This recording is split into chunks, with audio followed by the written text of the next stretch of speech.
Hello, welcome back to my channel. This is a college or one-shot story featuring Sakuatsu and it takes place in the time skip arc of the series. Some warnings, the story may contain cursing so viewer discretion is advised. With that out of the way, onto the video.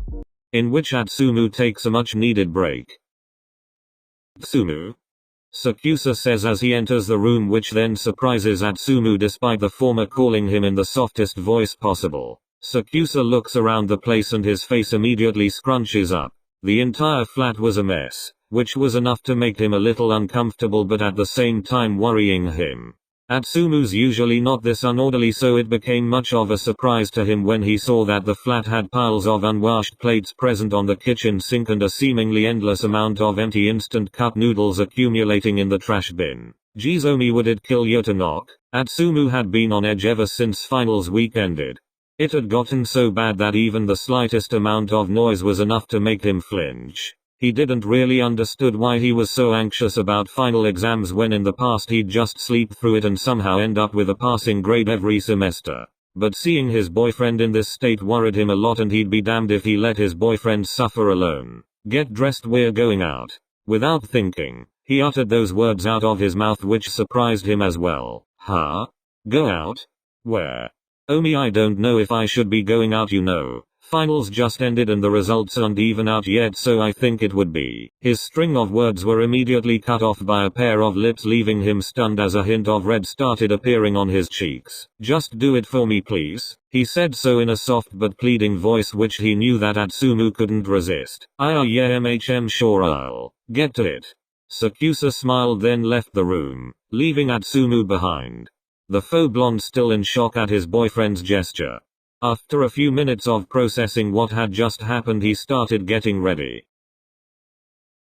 I look like shit, he says to himself as he looks at the mirror right in front of him. The faux blonde's brown eyes exhibited a tired expression evident from the wrinkles under his eye bags, whilst his scleras had spots of red indicating the lack of sleep he had for the past few days. Maybe if I put a mask on I'd look less like shit, he says to himself. Even though he had been feeling quite tired and anxious, he still wanted to make himself look presentable in front of his boyfriend, especially since he had a hunch that his Omi was getting worried about his behavior. He absolutely didn't want to let his boyfriend down either, especially since this time around it was him who actually tried to arrange a date and not the other way around. After doing his bathroom rituals and getting ready, he started to head out.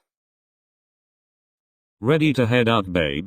Yes, Omi, he said so in his totally normal happy voice, which was then accompanied by a huge smile on his face that looked very obviously forced. This in turn worried Sakusa even more. He knows that Atsumu usually exhibits this type of behavior when something is really bothering him. However, he didn't want to push his boyfriend into telling him everything if he wasn't ready to talk about it. He wanted to make sure that Atsumu was comfortable enough to tell him what was going on instead of forcing it out of him. But that didn't mean that he wasn't desperate to know what was bothering him so much. He couldn't stand seeing his boyfriend in this state without knowing what to do to help him. The least he could do for now was wait and be there for him if he needed it. Alright, let's go. Sakusa then gives out his hand, to which Atsumu gladly holds as they walk outside of Atsumu's dorm room.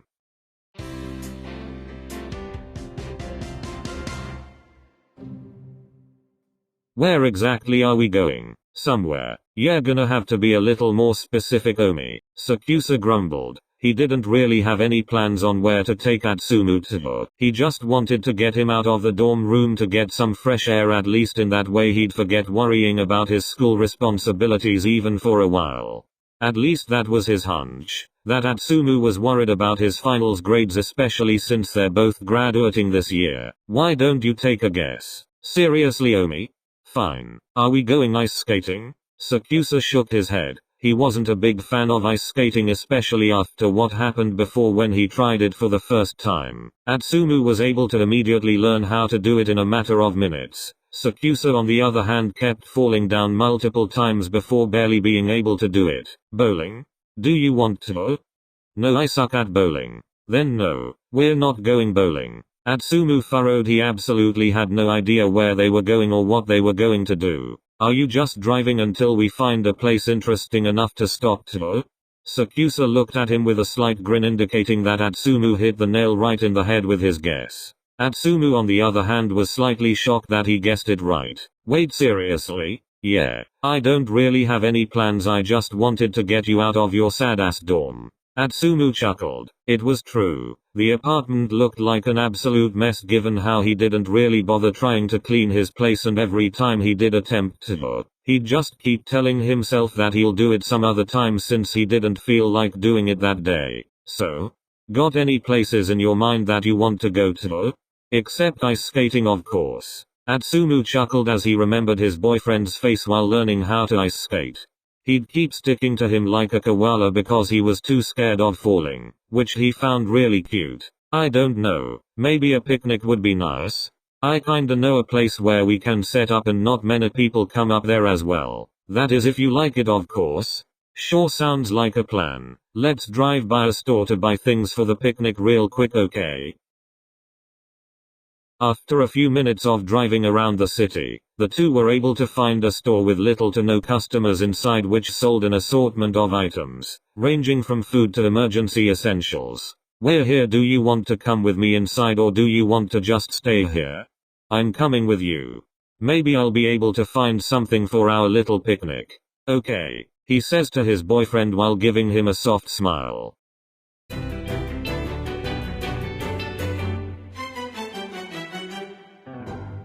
I'm kinda surprised. The place looks larger on the inside but the exterior makes it look so small. I know, the first time I was here I thought it'd be a small store too. It turns out it looks like a warehouse inside. The couple then started to walk through the whole store trying to find essential items that they may need for their picnic date. 𝘂𝗀𝘂 made sure to grab the important stuff such as disinfectants, hand sanitizers and a picnic cloth. Atsumu on the other hand walked lazily through the aisle and indulged himself in picking out his favorite snacks that would catch his eye. 𝘂𝗂-𝘂𝗶𝗁. Look. He says so in an excited voice. 𝘂𝗂𝘂 on the other hand rushes towards the place where Atsumu was pointing excitedly at. As he looks at the direction where his boyfriend was pointing to, he sees the item that made Atsumu call out to him. Kinoko no Yama? Not just that, look at this one too. He then digs through a section adjacent to where he was pointing and pulls out another snack from the shelf. Whoa, what?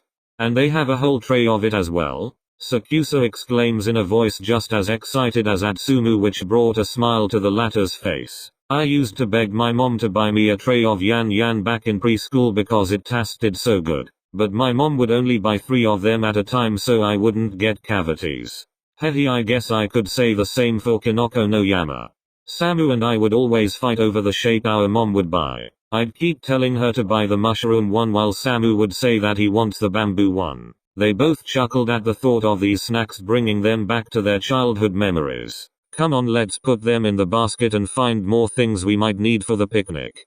Atsumu gave his boyfriend a small smile as he placed the chocolate snacks inside the basket, after which they continued exploring the store. Atsumu, look. 𝘂𝗀𝘂 points towards a section of the store displaying toys and stuff needed for the beach.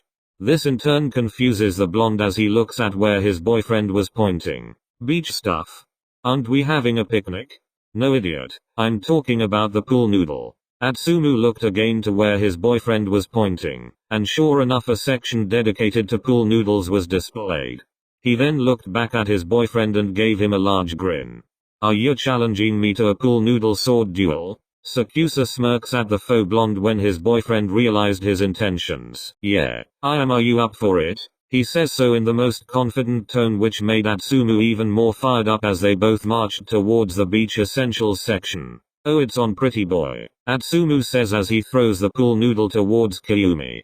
The latter caught the object, which started their pool noodle sword duel. Atsumu, being fired up from the provocation, starts barraging 𝘂𝗂𝘂 with soft taps from his pool noodle to try and disarm his boyfriend. But this proved to be very difficult as the latter was also very adept at dodging his attacks as well as countering them.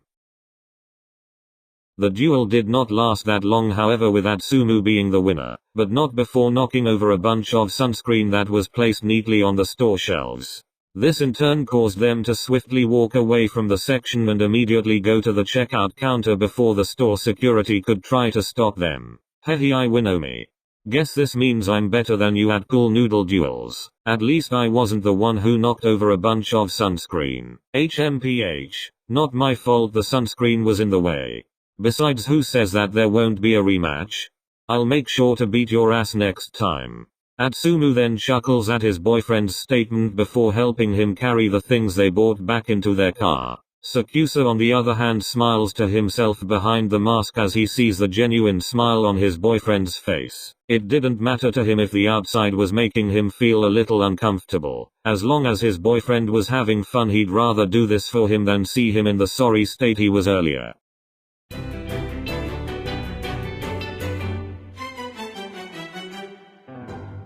The car was enveloped in silence between the two, with 𝘂𝗂 giving occasional glances to his boyfriend, carefully eyeing his features before going back to watching the road. Atsumu on the other hand was looking intently with a slightly worried face at the trees and shrubbery that were passing by as their vehicle continued moving towards their destination. Atsumu, he called out to his boyfriend, which in turn snapped the faux blonde out of his trance. Atsumu then looked at 𝘂𝗂's direction and saw him holding out an aux cord.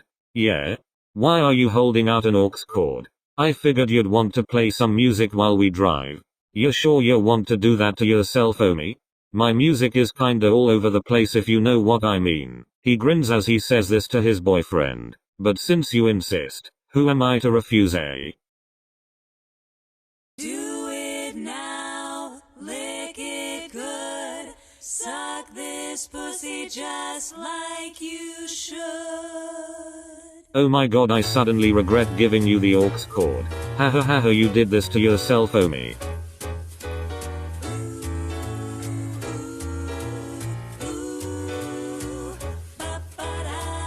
All you ladies pop your pussy like this. Shake your body, don't stop, don't miss. All you ladies pop your pussy like this. Shake your body, don't stop, don't miss. My neck, my back, lick my pussy and my crack. My neck, His neck, my back, his back, lick my pussy and my crack. 𝘂𝗂, who was not expecting the music choice from his boyfriend, tried his best to contain himself from the vulgar lyrics of the song whilst Atsumu was laughing hysterically at the flustered expressions 𝘂𝗂 would make every time he'd continue singing the song.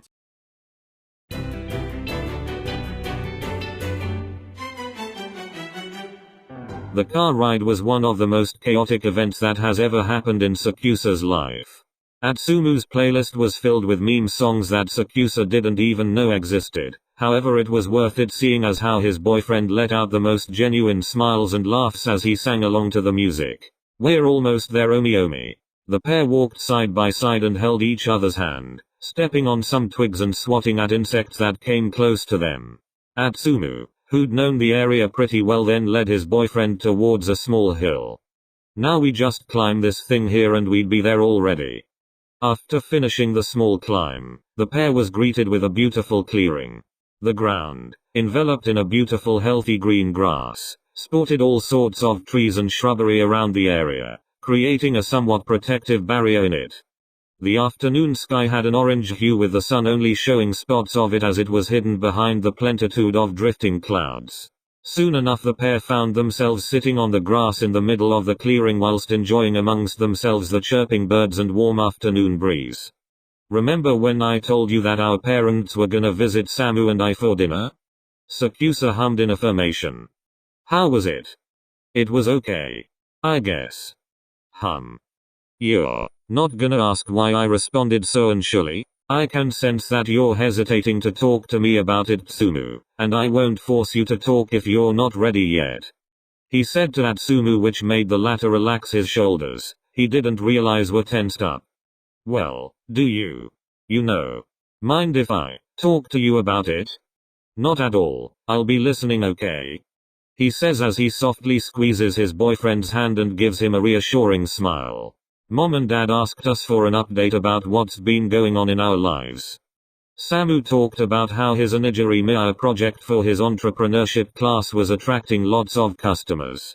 He'd also talked about plans of expanding the business after he graduates next month. He chuckled, remembering the wide smile his twin brother had at the dinner table as he talked to their parents about his big achievement. Then it came to me. There was a short pause before Atsumu started talking again, trying to battle his quivering voice. I couldn't really think of anything big that happened to me, so I just told them I was doing okay in my classes. It just sucks because my brother already has his life planned out, his future, his career, everything probably. And then there's me who has no fucking idea what the hell is going to happen to me in the near future. I just hate how my future just feels so uncertain. I hate how I don't know what I'm going to have to do once I'm out of college. It's honestly so fucking scary knowing that everything I've worked up to this point has the possibility of just going to be one big fuck up, which I probably won't be able to recover from. Like seriously, what the hell am I going to be after studying? Do I get a boring office job? Do I pursue volleyball? Do I make a business like Samu? I honestly don't fucking know. Is that why you were so anxious since finals ended? Atsumu looked at him, eyes glossed over and nodded in approval. I wasn't anxious because of my test results. I was anxious because I was stuck overthinking every night, wondering what's next for me. It's scary, Omi, not knowing what to do right after. I don't want to be a goal-less person, but then again I don't even know what goals I want to achieve. Plus the added pressure of wanting to make yourself look good so you don't feel like the black sheep in your family. It's so fucking tiring. I don't want to feel like a burden to them, Omi. I can't always rely on my parents or Samu or even you for every single thing. I need to learn how to stand on my own as well, while still keeping my relationships in check. But I don't even know how to, and it's so frustrating to not know how. He said as he let out a choked sob which broke Sakusa's heart into pieces. Seeing his boyfriend so vulnerable just made him hug his boyfriend tight and whisper reassuring words to ease Atsumu's heart. Sakusa, who was hugging his boyfriend tightly, rubbed soothing circles on Atsumu's back until the sobbing came to a halt, after which he started to speak. You know, Tsumu, just because you don't have an exact plan of what you're going to do after college doesn't mean that you're already doomed. Sometimes it's best to just go where life takes you to, and it doesn't always need to have a well thought out plan. And just because you haven't figured everything out now doesn't mean that you won't figure out what you want in the future. Life is full of uncertainties, Tsumu. There will be times where you'll feel this way again in the near future, and it's perfectly fine if you take a step back from everything. But that doesn't mean that everything is over for you. And stop saying you're going to fuck it up, will you? You're a very capable person and I know you'll achieve a lot of things. You're not a burden too, got it? You never were and you will never be one. Besides, you have me, right? We promised we'd be there for each other no matter what. And no matter what happens, Tsumu, you can always rely on me. He said to his boyfriend with a soft smile on his face. Every step of the way, Tsum, I'll be here beside you. I promise. He says with a reassuring smile to Atsumu as he plays with his hair. Atsumu smiles at him. His boyfriend was right. He did have him. They both had each other no matter what happens. Thank you, Omi, really. You don't know how much your words have helped me. Anything for my beautiful boyfriend. He says to him, which made the faux blonde blush. He then playfully slapped his boyfriend's shoulder before laying his head on it. Atsumu gave out a contented sigh as they both stared at the now setting sun and enjoyed the last minutes of daylight they had before it was to be replaced by the starry night sky. He'd recounted what had happened today, all the laughs and memories he'd shared with his beloved boyfriend, and realized how lucky he was to have someone like Sakusa Kayumi in his life. Someone who went out of their way to make sure that he was okay. Though he may still be uncertain in some aspects of his life such as his future, there was one thing he was certain about. That his Omi would stay. And that to him was already enough.